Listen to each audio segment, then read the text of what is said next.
The numbers told the story. They always do.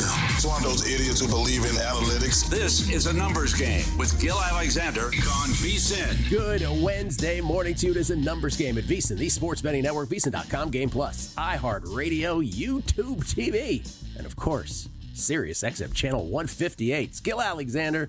That right there is Kelly Bidlin, and this is a numbers game. How you doing, man? I'm doing well. It's cold still. Still cold. Still Real cold. I hear it's going to warm up today, so you'll be okay. What does that mean? 40?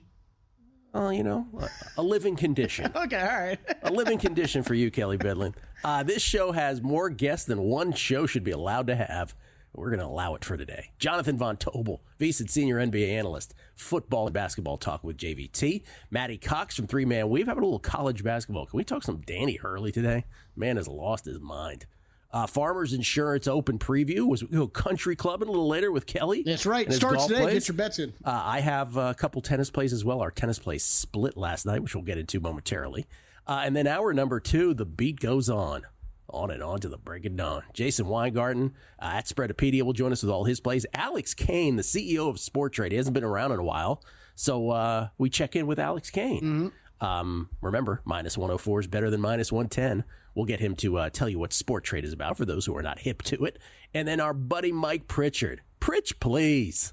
He's going to join us a little later on. Former national champion, but as we say, once a national champion, always a national champion at the University of Colorado, and then, of course, former NFLer, to give his thoughts on both championship games this weekend between the Eagles and the Commodores, and, of course, the Bills and the Chiefs in the AFC. Cannot wait.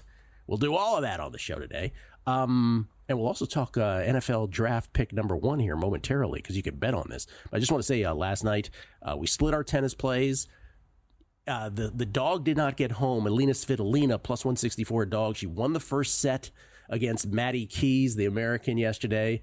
It did go to 3 sets. The game total that we bet on did go over, so we hit that one, but we split because Svitolina could not get home. Maddie Keys takes it down in the third set, 6-4. So we have the semis set in both the men's and the ladies' side, on both the men's and the ladies' side, and the ladies go first, as they do tonight.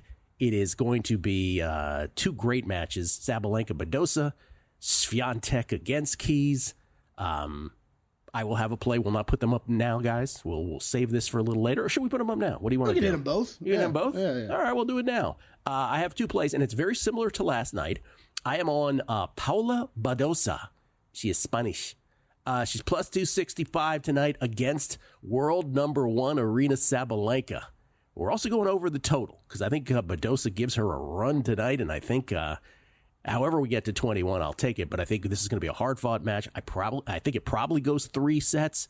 It's Badosa on the money line at plus 265. Badosa Sabalenka over 21 games. Again, raw data on these two. Sabalenka with the slightest of edges over Badosa. It is not what the market is representing per my data. So plus 265 on Paula Badosa and over 21 games. By the way, you see there's multiple controversies happening in the Australian Open. Are you familiar with all this? I feel like I've seen bits and pieces of, multiple things, but no, I'm not familiar with any of them, I don't think. There's one that's, serious in the tennis world, and then there's one that's kind of amusing, but I guess also serious. Not serious to me. But the one on court, there's one on court and there's one off court. Okay. The on court is, last night we had 2 incidents. There's 4 quarterfinal matches, 2 on the ladies' side, 2 on the men's side. We had back-to-back matches where a double bounce happened. So in the Swiatek Navarro match, which by the way, Iga 6-1, 6-2. Iga has lost 7 games in the last 4 matches. That's not bad. I'm telling you, as I've said many, many times on this show, she'll be the GOAT when all is said and done. She also jumped real quick. She also jumped Sabalenka in the futures market. So she's now. Yeah, because if you watch her play tennis, it is unbelievable. Anyway. Sabalenka been the favorite there until today. I think she's minus 115 now. Swiatek. Yeah, Sabalenka has been choppy, let's say, so far, and then Iga has been ridiculous. By the way, we get our quarter home on Iga last night at plus 115. But anyway, there was a point in the second set where Iga had a game point to hold her serve, and Navarro had a drop shot. It bounced twice. Like the ball hit the second time, and then Iga hit it back. The ump didn't catch it. Iga ends up winning the point. Navarro lets the point continues. Iga ends up winning the point. Iga wins the game for the hold to go up 3-2. She eventually wins that set 6-2. But where are you looking back there? You're distracted? Oh. talking to Kelly. He's looking right behind him. Talking to the man. He's like, how cold is it in here? Oh, it's 70? Jesus, God. I'm sure. I thought Dave had the air conditioning on for a second. I was going to rivet it. I'm sure the audience must be riveted. Anyway, the point is that they didn't go to replay, which they should have, but they shouldn't. Well, they could have, but it was on Navarro to stop the point right at that point during the rally to trigger the replay. So if she continues playing, they just let the point go? Which, by the way, is a horrible rule because you're expecting the onus put on the player to stop the point in the middle when your instinct is to keep playing is ridiculous. Yeah, I mean, if anything, it should be the other way around, right? Like, keep playing, like almost like the football rules of like, hey, let the defense return the touchdown, then we're going to review it. That's right. Don't blow the whistle. Well, it's the opposite in tennis. The player in the middle of a rally is supposed to stop the point, trigger the replay. So Iga ends up getting the point. She ends up winning the match. Anyway, it wasn't like it was 7-6, 7-6. This was during a tiebreaker. She won, for God's sake, 6-1, 6-2. And it wasn't like it was a break point or anything. But, some people can say afterwards, they're like, well, Iga should have said, that's your point. I don't know if she saw the replay or not. I'm not sure. In the second match, what happened right after that? I mean, I kind of agree with that too, though. Let me give you what happened in the next match. Next match, it's Shelton against Sonego. Same thing happens. This time on Sonego's racket, they do stop. They do go to replay, and finally, after about 6-minute delay, I'm not sure. Don't hold me to that exactly. Finally, Shelton, just because he gets is impatient, he's like, you can have the point. So people who are like retroactively giving Shelton credit, I'm like, it took him 6 minutes to give her the point. And if it hit twice, it hit twice. And he actually got to see a replay. So I'm not sure if he actually did when one wasn't triggered in the first one. So anyway, this, if you may recall, there was one incident of this last year, but on a match point between Auger-Aliassime and Jack Draper, where Draper clearly knew he won match point on a double bounce, and Auger-Aliassime just looked at him like, really? You're not going to call it? You're not going to concede the point? So anyway, this is a problem. They got to figure out replay in tennis. That's the on-court thing. The off-court thing is... It's fascinating. These, I'm sure by your check of the temperature, I'm sure you were fascinated. I was listening intently, all right? Jeez. I went on camera. I knew I went on camera. The off-court thing is these post-match interviews, like Shelton went off on, Djokovic punted on one because he was offended by something. Shelton last night went after them in the press conference because he's like, these are ridiculous. Someone literally said after he beat Monfils, he's like, hey, he could be your dad. In fact, maybe he is your dad. Like, there's really awkward interviews. Leonard Tien, the 19-year-old who beat Medvedev. What's that supposed to mean? Like a Pedro thing? Like he owns you? It's like the guy wants to be the star, the interviewer. They get 3 questions and they want to be the star. They want to go viral or something. Leonard Tien, the 19-year-old who beat Medvedev. Yeah. Literally, it was like, wow, you're 19. And he puts the mic in his face. And he's like, Is there a question there? Sure. Anyway. So Djokovic had a problem with it, too. So it's not just the Americans losing their it's stuff. everybody. Okay. Everybody's having trouble with it. Because I'm not sure that Danielle Collins and Ben Shelton are the best representatives of America. Yeah, that's very true. It's a very good point. Anyway, Badosa's the play. Badosa-Sabalenka over is the other play on the same match tonight in the Australian Open semifinals. Mel Kiper has his first mock draft of 2025. Let's go. Mel Kiper from ESPN. Tennessee Titans, you're on the clock. And according to Mel's first mock draft, and yes, if you're scoring at home, this draft ain't happening for a while. There'll be many more mocks. He's got Cam Ward from Miami going number 1 at Tennessee. The Will Levis experiment is over. Cam Ward going number 1 at Tennessee per Mel Kiper's mock draft 1.0. Then he's got Cleveland, which might be a mild surprise to some who think maybe the Deshaun Watson experiment should be over. It's Travis Hunter. Maybe the Deshaun Watson experiment is over either way, but they're not going quarterback per Mel Kiper's mock draft 1.0. Travis Hunter, wide receiver primarily, he suspects, with sprinkled in at cornerback, goes to Cleveland at number 2, and then Shedeur Sanders, who Kiper has on his big board, he has Sanders 1 slot better than Cam Ward. Shedeur falls into the Giants' lap per this mock. Abdul Carter, of course, continuing the 11 history, the LeVar Arrington, Micah Parsons history at Penn State. Abdul Carter goes to the Patriots at 4. The outside linebacker, Mason Graham, defensive tackle, Michigan, goes to Jacksonville 5. Teteroa McMillan, the wideout from Arizona, falls into the Raiders' lap. Now, do you remember we talked about Teteroa McMillan? Ridiculously. I mean, I think I've seen 1.5 Arizona games this year, Gil, but he's ridiculously good. He's incredible. And then Michael Williams from Georgia goes to the Jets at 7 and so on and so on. But you can bet on number 1. And right now, here are what the odds look like. Again, agree or disagree with what Kuiper's doing. But Cam Ward, buoyed a little bit by this, by the way. Cam Ward minus 195. That's a bit of a move, yes? Yes. Because of that. It's like minus 115. Yeah, so people are buying into the literal first Mel Kiper mock draft as if he's the best indicator, which, by the way, he hasn't been historically. Daniel Jeremiah, I think, gets that nod. Shedeur is plus 165. Travis Hunter's 12-1. Abdul Carter's 14-1. Would you make a bet here any which way? And I'm not talking about Ward. I'm talking about with anybody else thinking Kiper's wrong.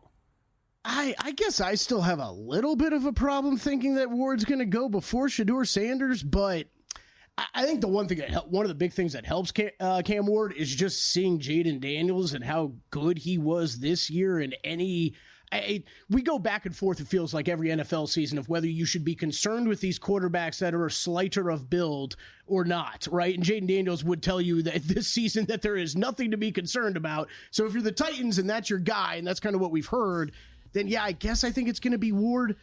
Gil, I think the one I keep thinking about is Travis Hunter and playing over on whatever his draft position is. You think he could fall? I think he could fall. Okay, so not this market, but whenever those markets appear. Right. Yeah. Like, we're talking McMillan. He's awesome. Is someone really telling me Travis Hunter's a better wide receiver than McMillan? Oh, he's so not. That's what we're talking about here, right? Oh, Teteroa McMillan is amazing. We'll come back. JVT on the NFL and the NBA. Next, numbers game.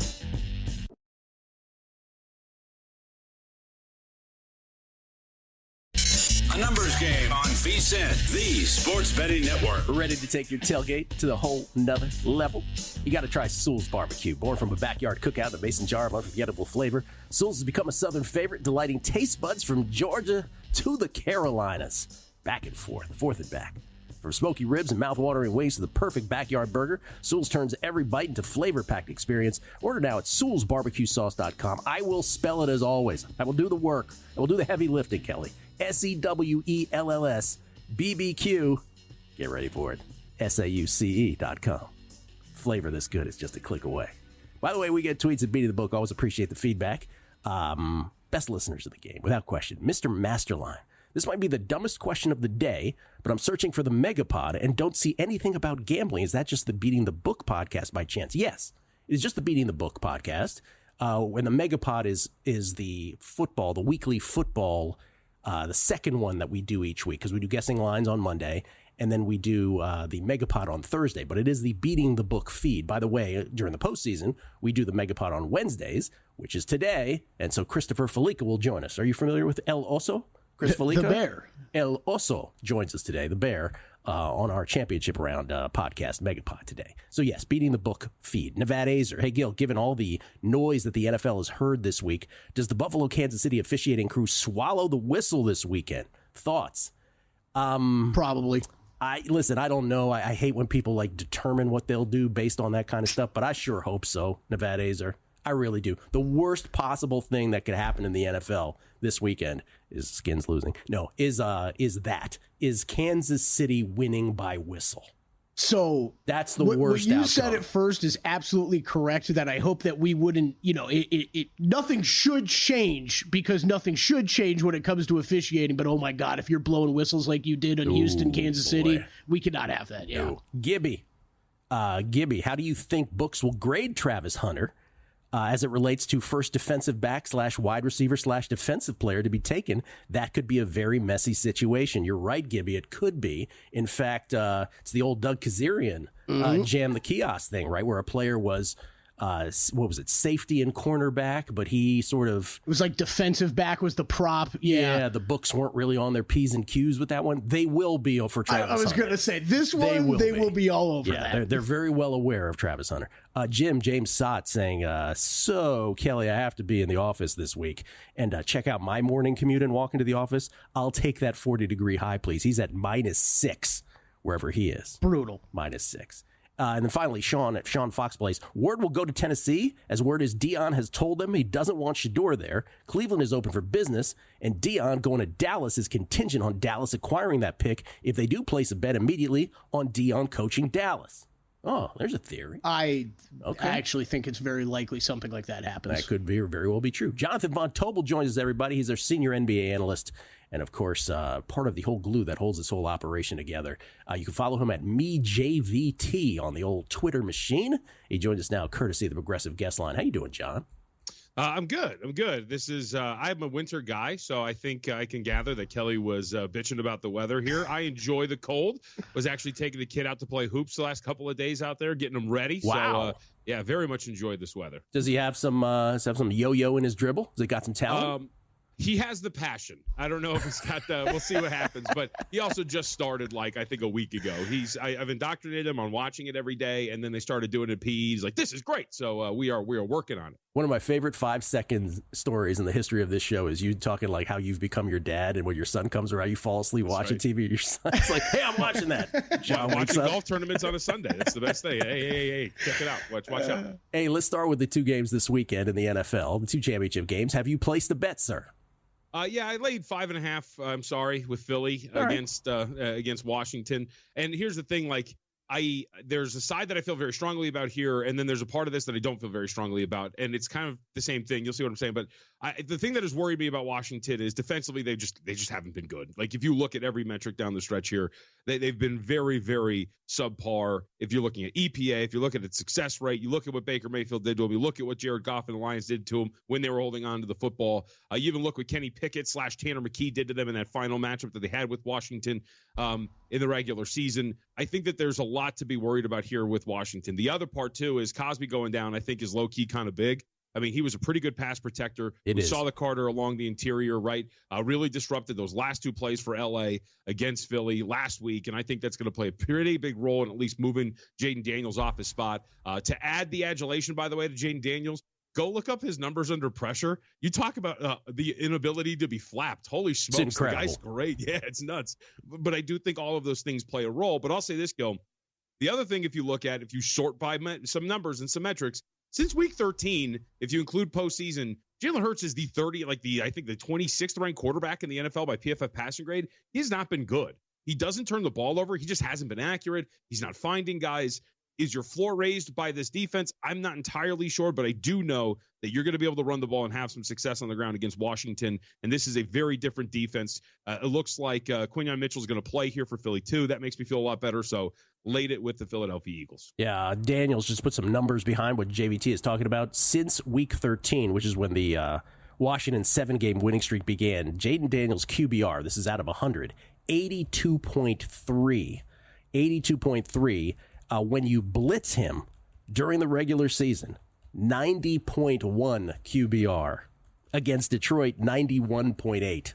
This is what I say, and I love how people come in here sheepishly like, I'm sorry, Gil, I'm fading the Washingtons. I appreciate that. But I say the case for Philadelphia is they're a defensive team first, and they don't have to blitz, right? That's the case for Philly.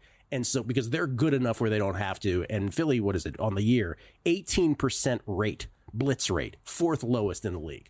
So that's their path. But that's what you said about Jalen Hurts, man. Whoo, like they better get ahead and they better play, the script they want to play. Otherwise, oh boy, we could have Jaden Daniels in a Super Bowl.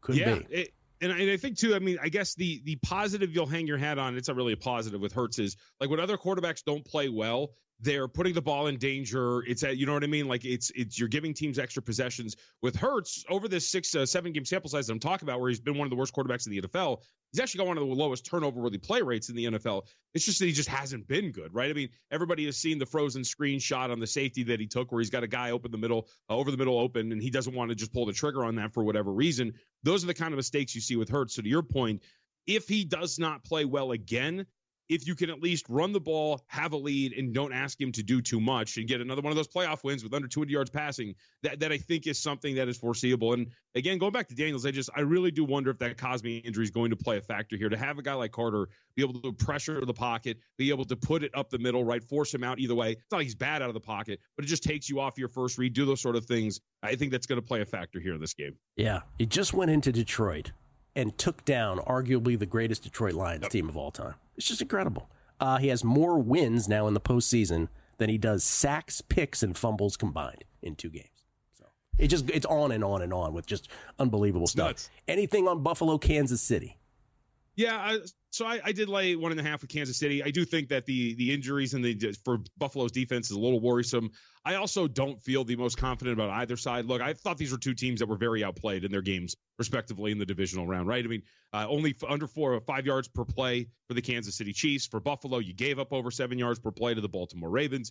You didn't really play well on either team. But the one thing that I think we know about Kansas City is, first off, they are a team that will play mistake-free football. They are very good at that. Mahomes does not put the ball in danger.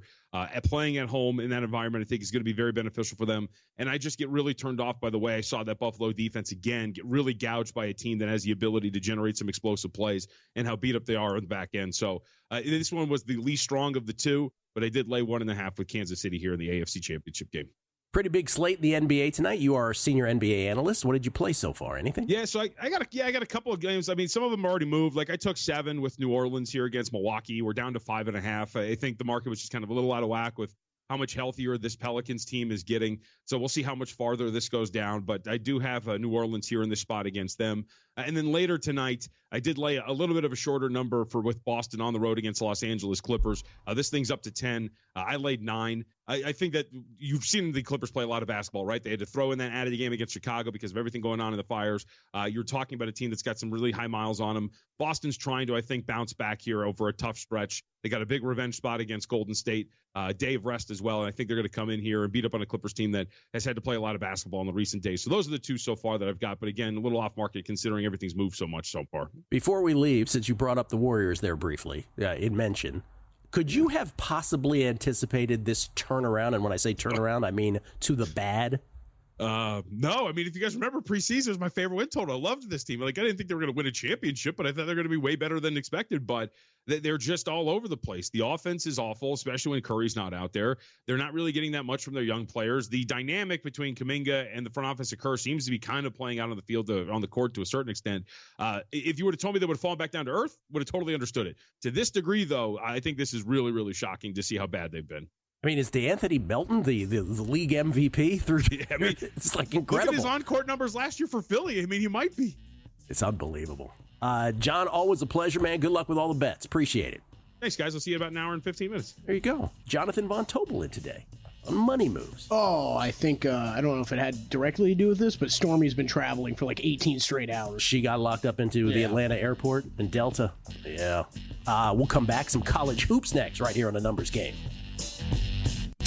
A Numbers Game on VSiN, the Sports Betting Network. We're getting ready for Big Game 59 with a big deal to match. Save $59 off a VSiN Pro annual subscription when you sign up using promo code ANG. Become a VSiN Pro annual subscriber. Bet smarter all year long with full access to our daily best bets to help you cash more tickets, exclusive betting splits from DraftKings and Circa, 24/7 video access to tune in anywhere on the VSiN Watch app, plus all our betting guides and expert picks for the Super Bowl and upcoming March Madness. Don't miss out on this big game deal. Visit VSiN.com/subscribe. Use promo code ANG. ANG is an A numbers game. Save $59 off a VSiN Pro annual subscription today. That's VSIN.com/subscribe. I'm glad you hit your cue. I didn't know if you were going to check the thermostat. Oh, I see you knocked it up 4 degrees. 75 degrees, baby. Let's go. Man, it's trying to smoke me out of here. What was it? It was 70 before? That was too cold for you? I was 70, but I heard it kick on. That's what distracted me, and I thought I felt cold air, and I was going to lose it on Dave Ross. I swear, if sweat comes down my back, I am climbing over you and knocking it down. Dave. Thermostat battles. Former Marine, so I might as well throw that out here. But he sits here like it's 64 degrees every day. Like, how are you not freezing? Let's talk some college hoops. He is one of the 3 gentlemen that make it. Oh, not yet? Yeah, not yet. Oh, I thought that was a thumbs up from you. By the way, did you see what happened in college hoops yesterday? The Dan Hurley thing? Yeah, I did. Okay, so earlier this season, I don't know if you remember this, they were playing a tournament in Hawaii. Yep. And they lost, I want to say 3 in a row, right? 2 very close, but one was an overtime loss to Memphis. Right out of the gates, right? Not right out of the gates, but a few games in, yeah. Defending national champion, Dan Hurley and UConn. And remember, during that overtime against Memphis, he took a technical foul Like, he got a tech for arguing. And then after the game, it was like, I had nothing to do with the loss. When, like, of course it had something to do with the loss. You cost you a point, and you lost by 2 or whatever it was. But he also said famously after that, he goes, we're never coming back. We're never coming back to Hawaii. Really? You're never coming back to Hawaii? Was that bad for your program? Then last night, UConn does beat Butler by 2 last night. But in overtime, right? Yes. Did it go to overtime? Yes, it did go to overtime. But did you see the quote? Do we have this tweet, by the way? Because no, I don't. Oh, no, you don't have it. It was a lip reader's delight. But basically, and I'll paraphrase because there was a curse word in there, but basically the ref turned his back on Dan Hurley, and Dan Hurley was, don't turn, in a tense moment of the game, as he's walking onto the court in a break, he goes, don't turn your back on me. I'm the best blanking coach in college basketball, unquote. He's lost his mind. Yeah, he has. You also very rarely, so you sent me the video of the tweet. Mm-hmm. Very rarely see these networks take something down and copyright flag it. They did with that video. I was a little surprised. I don't know about you.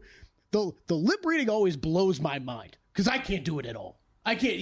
I'm terrible at it. I am terrible at it. I'll never forget primetime action. Matt Brown would try to mouth things back to me in the back. I'm like, dude, you got to text me. I have no idea what you're saying. You know who's great? John Boy, world-class lip reader for baseball stuff. John Boy with the managers and the pitchers talking at each other. Matty Cox is here from 3-Man Weave. 1/3 of the 3-Man Weave college basketball trinity joins us now in front of multiple college basketball banners. How you doing, Matty? Fellas, I'm terrific. How are you? Good. Danny Hurley losing his mind again, arrogant beyond belief. Thing or not a thing? Let's just say on the basketball court, their defense is horrible this year, right?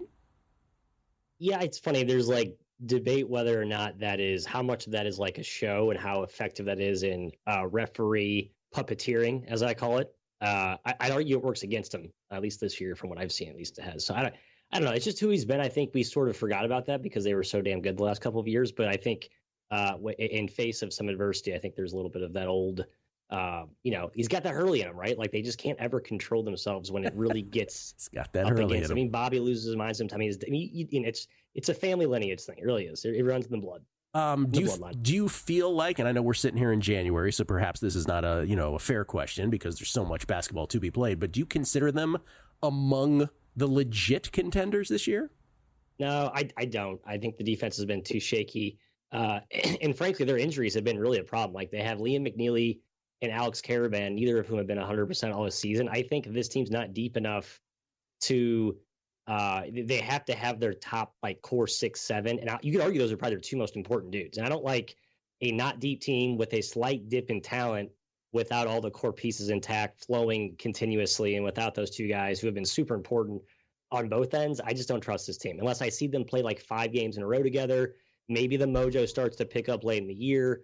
But until I see that, I can't put them in that class right now. No. Top 10 adjusted offense per KenPom. Guess what their adjusted defensive rank is, Kelly? Yeah, just guess a number. 57th. 132nd. That's not great. Yeah, no, it's not good. It's not good.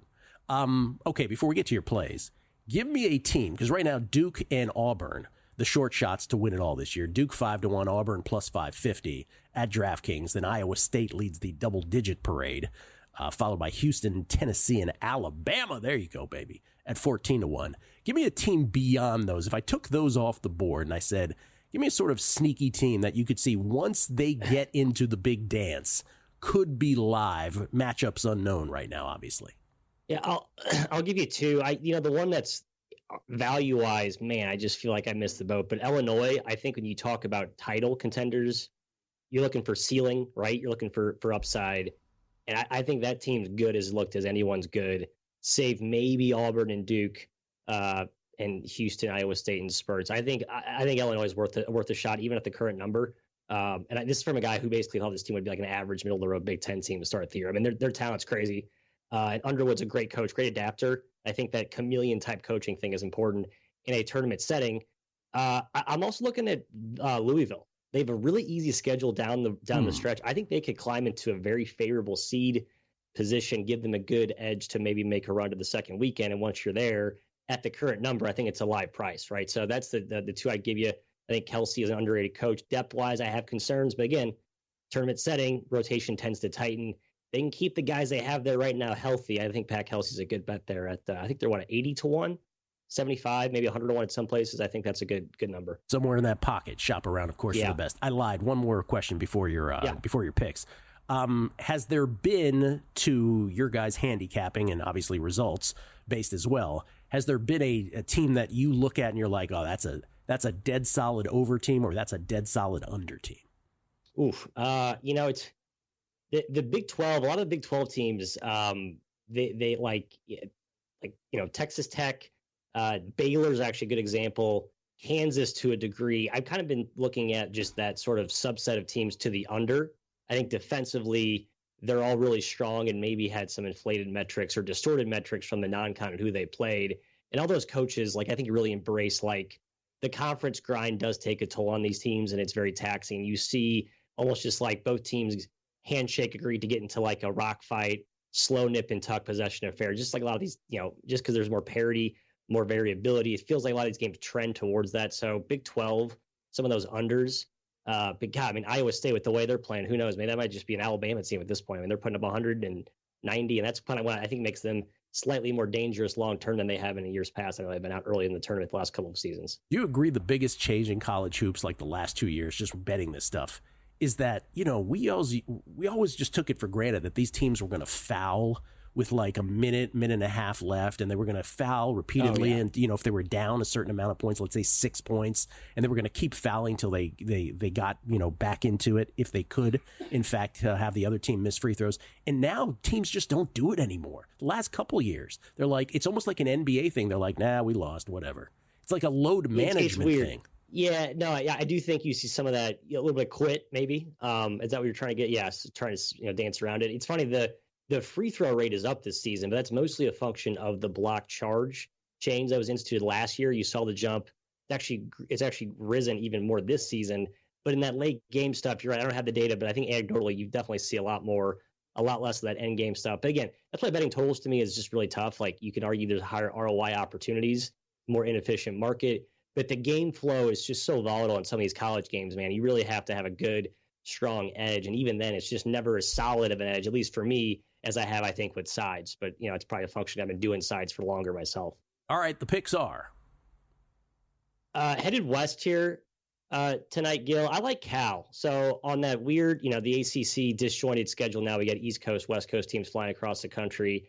It's hurt the West Coast teams more. I think that's sort of an accepted premise. We see that in football, too. But first time Florida State's making the trip out west. They've not been great on the road this year. Got a couple of rotation guys down tonight. I like Mark Madsen. I think his team is improving. Finally back at home, I think you have some undervalue. I think you're probably getting an extra bonus point or two because of how poorly they played in those travel spots. So I like Cal there. And the other one I do like as well is, this is a late game, but Central Time Zone, I guess, Mississippi. Laying 3 against A&M. Chris Beard, they're actually playing defense this year. They played basically one bad game. That was against Memphis, against a desperate Memphis team after Christmas. Consistent team. I think they get it done tonight. -3, better team at home. I think home's worth 3 in this conference. So give me the Rebs -3 against the market, I believe there. A pair of plays. Thank you, Maddie. Appreciate that as well. I really do find that end of game thing fascinating because it's like a memo got passed around. It's like the March of the Penguins. And then one day a penguin took one step and everybody followed. Well, being an NBA guy, I'm always like, why are these kids trying so hard? It's over. That's right. Thank you, Maddie. Appreciate it.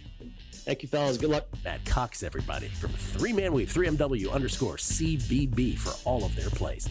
Country clubbing, golf and tennis next.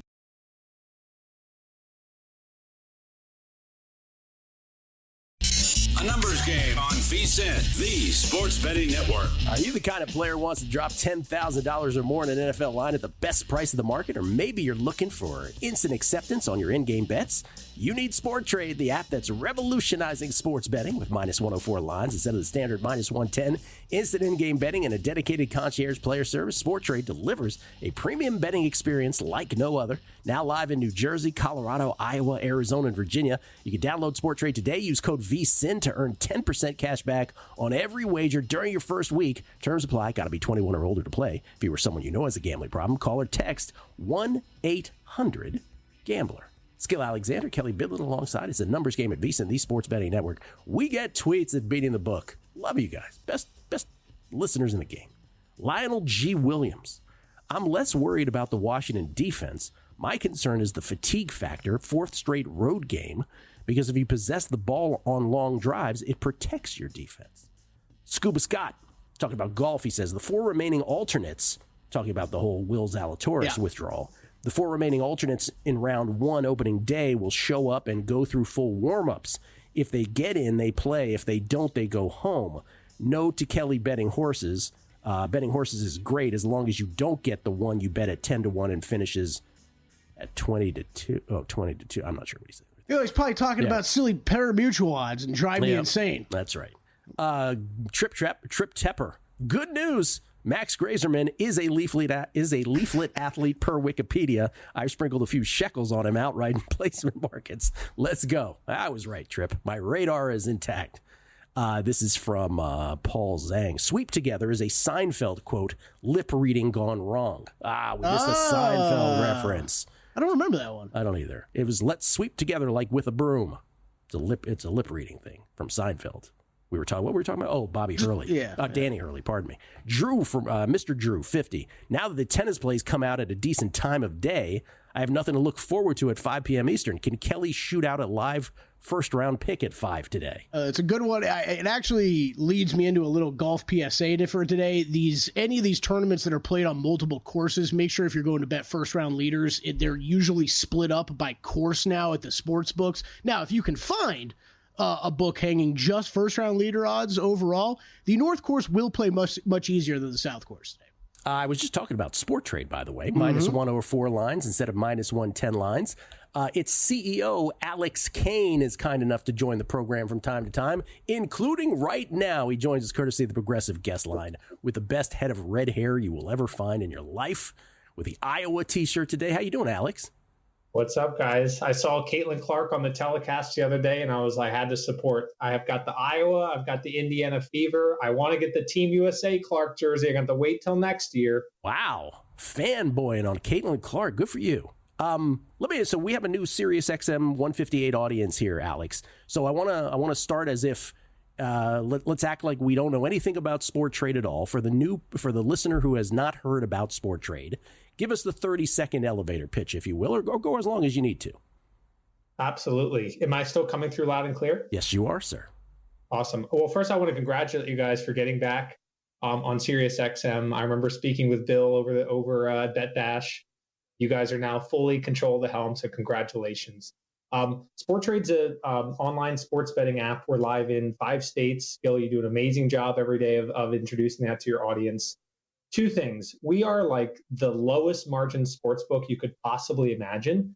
So if you come onto our app, you're going to see very regularly, like for the conference championship games, minus 104 lines for huge size. By game day, you can bet 35, 50,000, upwards of 100,000 in incredible prices.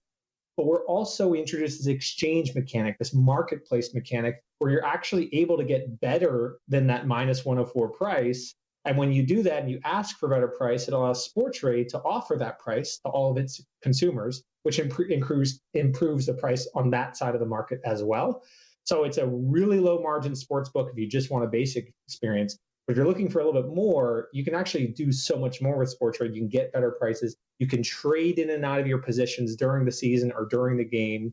And look, we want to put the player first, right? It's all about transparency, consumer protections. We don't offer things like parlays. We don't offer things like casino. Our goal is to give you the fairest sports betting experience you could possibly imagine.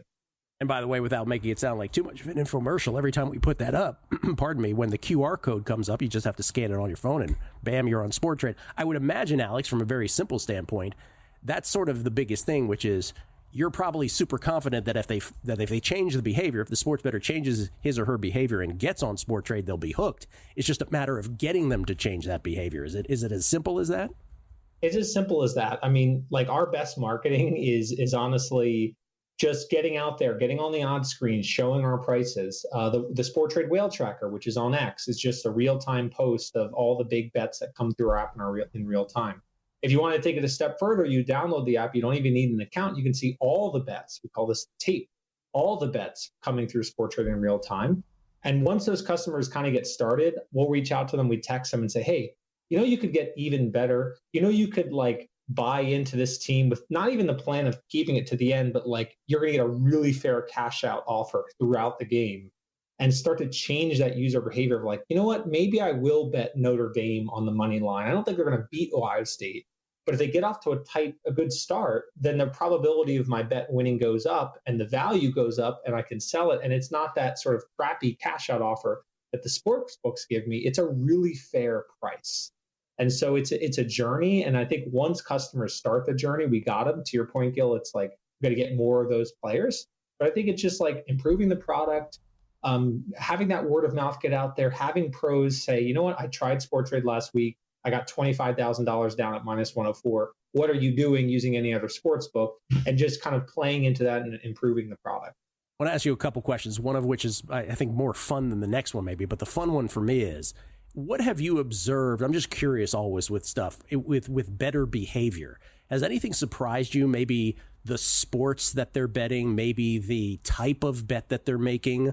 Has anything sort of surprised you that you would never have anticipated beforehand? I think the thing, like starting Sporttrade, I thought, okay, if we create this app where you always have a very fair market and that market is tight, and you measure that tightness in terms of the width of how wide is the market in terms of percentages, like -110 and -110 is about a 4.5% wide market. Sporttrade's 1%. And in play, it breaks Sporttrade is like 1.5 to 2%. So if you change this entire way of like how customers are charged, then they're going to be able to buy low and sell high. And like we've seen some uptake on it, not nearly as much as ultimately will happen. Because if you say, well, like take golf as a great example, like Hideki maybe at 8% on Sporttrade this week.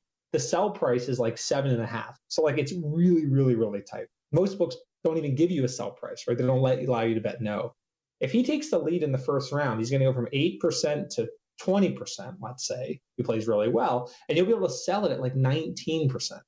And so what that allows you to do is start to take bets based on where you think directionally guys are going to go.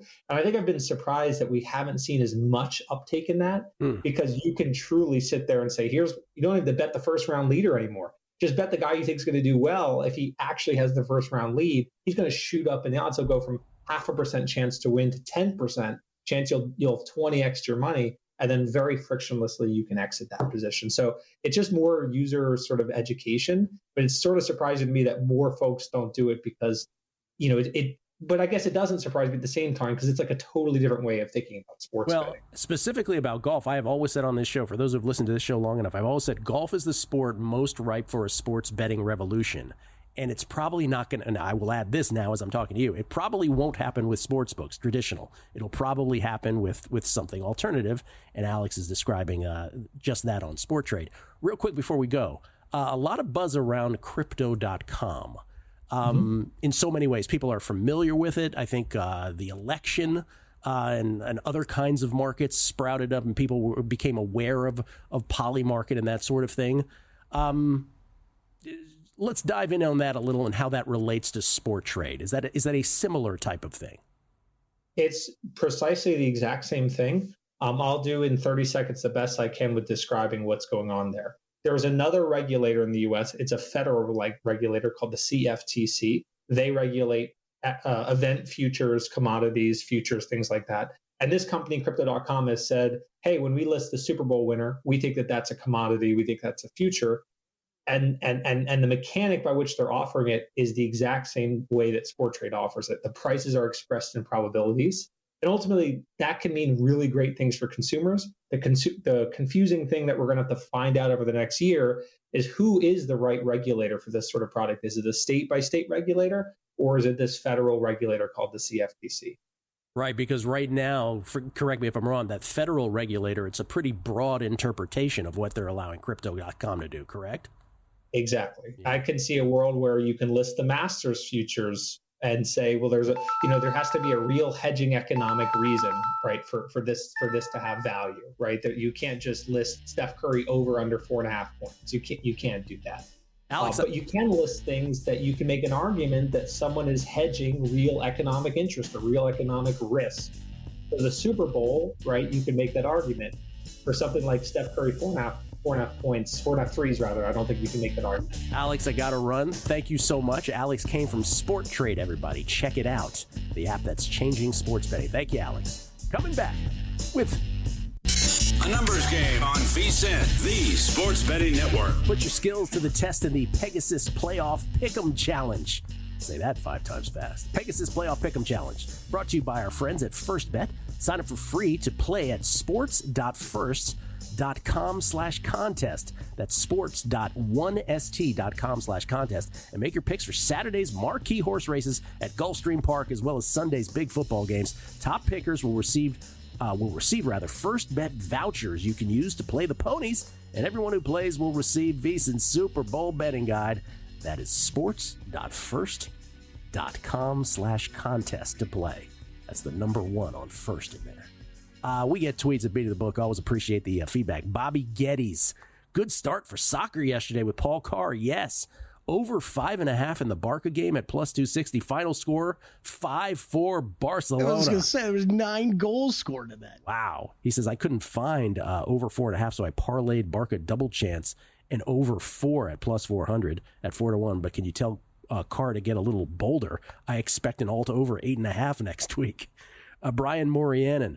How does Barcelona let up 4 goals? That's my bigger takeaway. I don't know these teams that well, but come on, Barcelona, you're supposed to be great. Yeah, he did what he had to do, Paul Carr.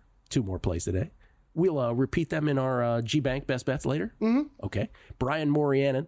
With the Willie Zalatoris withdrawal, I believe the first couple alternates are the course preparing for the first tee time. Yes, I feel like last year there was a last-second withdrawal, and they showed a guy and his caddy running to the first tee. Yeah, it happens. I don't know about you though, Gil. If I was a professional golfer, take me out of the alternate rotation. Be like, oh, yeah, I'm going to show up there, prepare for hours, and then I might just not even get to play. Nah, I'm good. Yeah.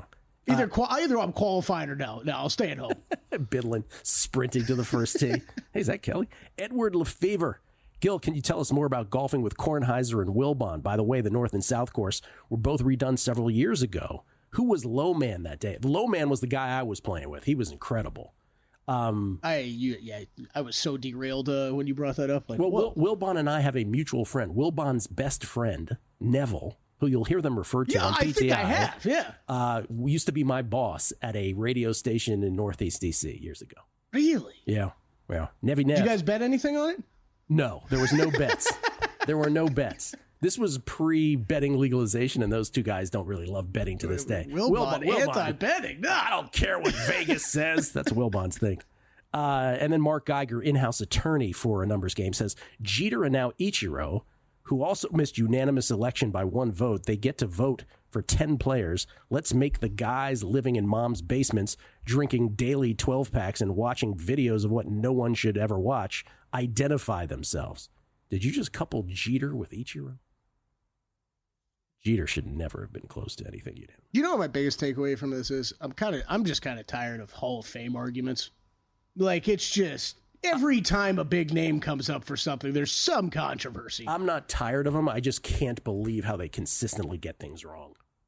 Again, but it's that. Again, I don't Albert Bell is not in the Hall of Fame. Andrew Jones is not in the Hall of Fame, and I'm not even getting to the Barry Bonds argument. And yet, I don't know. These guys with counting stats are. It's like the outrage on Twitter yesterday. I'm just I don't know how I'm supposed to go nuts. People love their sports, man. They love their enshrinements. Like you said, though, they constantly screw this up. Ladies and gentlemen, he's one of our favorites. He was kind enough to come on the Megapod and endure the Todd Wishnev experience earlier this year. He now joins us on the radio side. He is a national champion at the University of Colorado back in the day, and of course, an NFL player that played for several teams, 3 teams, one of which was the 1991 Atlanta Falcons, who drafted him. And of course, he got to experience the 1991 Washington Redskins, the greatest team of all time, twice that year, both regular season and playoffs. It's the great Mike Pritchard, everybody, courtesy of the Progressive Guest Line. He joins us now from across town. How you doing, Pritch? I'm doing great. That was at RFK. It would have been different. It was in the Georgia Dome back in the day. Come on now. No. By the way, Skins might go back to the RFK site. This is big news for all of us. That? Yeah. I'm on what Kelly said. I was on cloud 10 on the break. That'll get me on cloud 11 right there. One of the most intimidating rides to a stadium, though, outside of Buffalo, RFK, going to RFK. Yeah. What do you mean, Mike? Like the tailgaters? Like just Yeah, just the way that you got to get to the stadium, the tailgaters. I mean, yeah, you didn't know if the bus was going to get jumped. It was going to get detoured into some alley, and then that was the end of it, or not. I mean, Buffalo was similar. Like, you're going through neighborhoods trying to get to the stadium. So RFK, man, we're like, okay, let's get to the stadium. Make sure you get on the bus. Don't take your own ride to the stadium. Make sure you get on the bus to RFK. Let's make it happen, DC. Let's get them back there. Okay, Mike, let's talk about these two championship games, and let's start with the NFC one. Let's do them early to late. The Eagles, 6-point favorites, hosting the Washington Commanders, the upstart Commanders, with Rookie of the Year, presumptive Rookie of the Year, Jaden Daniels at the helm. How do you see this game, sir? Well, I think Washington's in a sweet spot, Gil and Kelly, because of the youth on the roster, and they got this phenomenal quarterback, right? But they also have enough veteran presence and enough playoff experience, and a head coach that's been to a Super Bowl before that. They know what to do to get there. They know how to get there. They know what to do. They know what the blueprint is, and so the buy-in is phenomenal. Certainly, they're an outlier team, and we know that. I think disrespected a little bit here with this number. I like the number in terms of catching some points. Now, can they win the game and get to the Super Bowl? That's something they have to overcome in terms of what Philly does and what Vic Fangio does defensively, trying to take away your weapons in the red zone, top 5 red zone scoring defense in terms of allowing touchdowns. But then conversely, though, you got Washington in the top 6 scoring touchdowns in the red zone. So highly creative, and the dynamic play of Daniels allows them to have multiple options. So if they can overcome situations, I think they have a matchup advantage too, Gil. Certainly, I love the number, catching the points, but a chance to actually beat Philly again, that would be incredible to get to the Super Bowl. Is he the greatest rookie quarterback you've ever seen? He's up there. I mean, what I love about him is it's gone underrated. So, like, we love Lamar Jackson in terms of what he was as a playmaker with his legs. I mean, he was the best athlete. I always said this back in his early days. He was throwing to a lesser athlete. He was handing the ball off to a lesser athlete, right? But now he's an accomplished passer, and so Daniels is already an accomplished passer. He's a pocket passer, but he has the ability to escape the pocket, a la Randall Cunningham. You think about Steve Young, and make phenomenal plays. I mean, he was a leading rusher on the football team this year. So he's that dynamic. And that to me is so hard to defend. You can take away tendencies if you can, or certainly what the Commanders like to do. But how are you going to stop this dynamic player time after time? I mean, that to me gets difficult. All right, so Mike Pritchard likes Washington with the points. Stops short of taking Washington on the money line, though. To which I would say, Pritch, please. That's what I would say to that. Quinyon Mitchell, I got to watch that injury, though. I mean, that shoulder could be a problem for him. Okay, let's go to the what some people consider the marquee matchup, of course, the one that sort of the collision course, apologies to Ravens fans, between the Chiefs and Bills, where the Chiefs are a tick of a favorite now in the AFC Championship. Not now, but they have been for the duration here since the beginning of the week. They are now 2-point favorites, actually a little tick upwards. How do you see this? Yeah, I mean, dynasties are dynasties, and certainly Kansas City's a dynasty. I mean, how do dynasties get derailed? They run out of players, or coaches move on. I mean, I don't see that happening with Kansas City. If you consider Kansas City as a dynasty, why would you go against that? I mean, Buffalo has been there time and time again. I believe they're more physical. I believe they have what it takes to make plays. I believe from an energy standpoint, they can go into Arrowhead and they know what that environment is going to be and execute and play well. But it's something about these dynasties, whether it was Montana back in the day, whether it was your Skins back in the day, whether it was the Broncos with Elway, certainly Tom Brady. We always look to that team and the Giants, right? To go to the Giants in the Super Bowl. But that was in the Super Bowl for Tom Brady and a bunch. But for Patrick Mahomes and to host another AFC Conference Championship game, which is their goal each and every year, and they accomplished that. Incredible. I know, isn't it? And then they have a Travis Kelce who's been load managing all year long, and now he's fresh with 2 speed demons on the outside, whether it's Worthy or Hollywood. Kansas City has everything that they want offensively. I know the execution hasn't been at the top notch or top level, but yet here they are. with a chance to go to the Super Bowl. And then defensively, you can't forget how great they've been and how consistent they've been. So I like the Chiefs at home. I'm going to ride with the dynasty until somebody knocks that dynasty off the pedestal there. So it sounds like you think they're winning it all. Yeah. I mean, what was it? Plus 350, not too long ago, which I got asked the question do you have a team that has value? And I'm like, I think Kansas City has value at plus 350, just because I know we get fatigue, right? We want to see the other side of things. But until a dynasty gets knocked off, I mean, I think I got to ride with that. Kansas City Chiefs trying to be the first team to ever three-peat in the Super Bowl era, already in their 7th consecutive AFC championship. It's incredible. Mike, Appreciate it, man. Great talking to you. Appreciate you guys. Have a great day. Mike Pritchard, everybody, at MI Pritchard on Twitter, courtesy of the Progressive Guest Line. We'll come back.